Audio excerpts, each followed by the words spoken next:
welcome to Consciously Healthy. I'm Laura. And I'm Claire. And yes, what's going on for you at the moment? Quite a lot actually.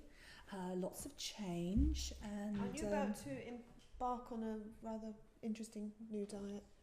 I am about to embark on a very interesting new diet. I don't really like using the word diet because it just makes me think of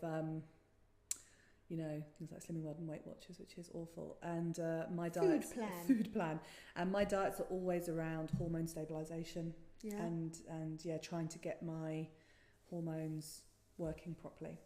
Exciting. Really exciting. When you get stuck into it, will you share? Oh, I will do. It sounds like a bit of a beast. It is going to be a bit of a beast, but I'm ready. I'm always up for the up challenge. Always up for a very ridiculous food plan. Yeah, really. And you? I'm doing good. Yes, I'm up for a ridiculous food plan. I think I need some structure and some holding with my eating behaviour at the moment. I'm a little bit all over the place, so I'm going to start doing some research into... I'm about to do a 10-day herbal detox anyway, but I just want a food plan to go with that. So, nice. Yeah, nice. I'm going to do a bit of research into that.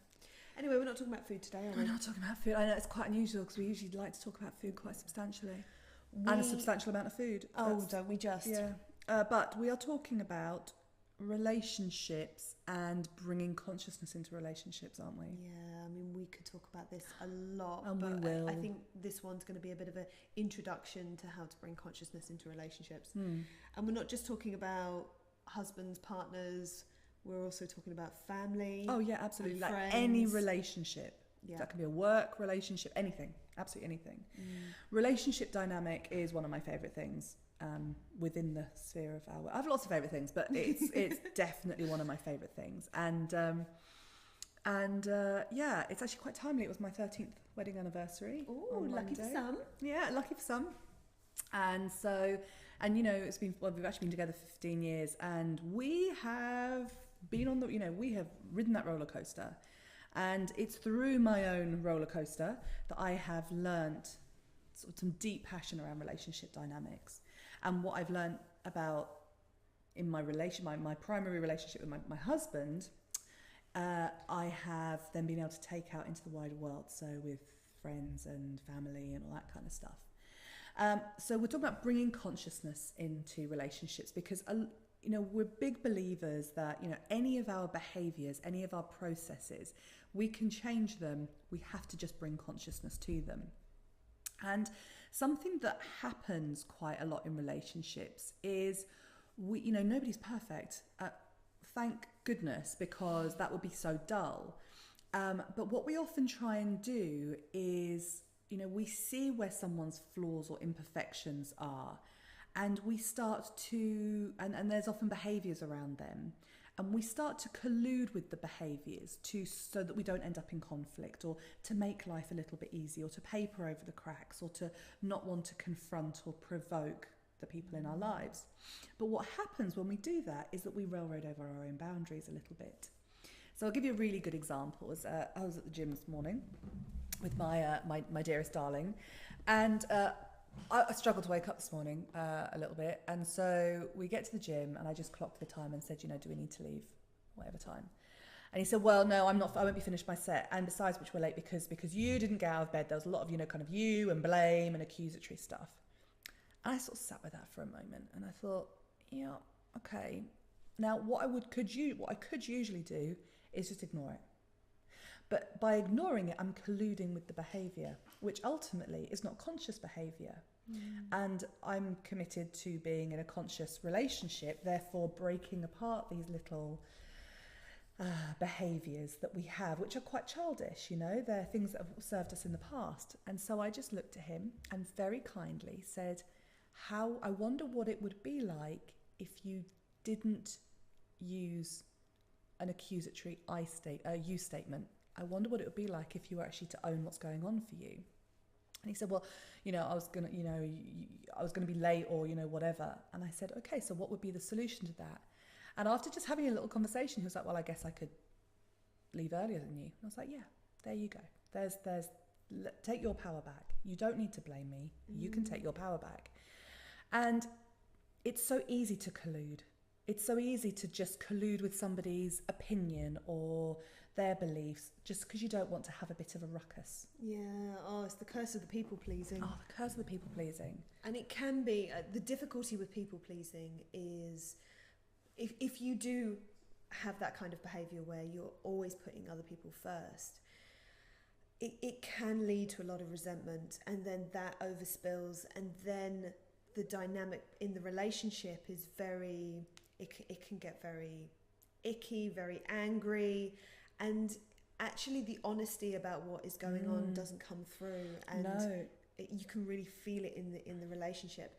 And I think wasn't it Osho who said that coming into relationship is the most important spiritual journey that we can go on. Anybody can be spiritual in a cave on the side of a mountain, but ultimately you bring another human being into that, and then it all goes out the window. The car crash. There goes your zen. and it's a constant dance of, I mean, one of the big things, you know, I've been a big people pleaser in the past, and one of the things that has really helped me is in any given situation, whose need is greatest in that moment, and also, am I able to give from total love? Is this something that I'm really, really happy giving? And that really helps me, that question of whose need is greatest in this? Okay, at this time, you know, your need is greater. At this time, my need is greater. And I find that just naming that is really important, because if that just goes all non-verbal and we just kind of give in, I can feel that I touch on resentment. So actually by saying, okay, so I'm just checking in that I'm feeling that your need is greater here.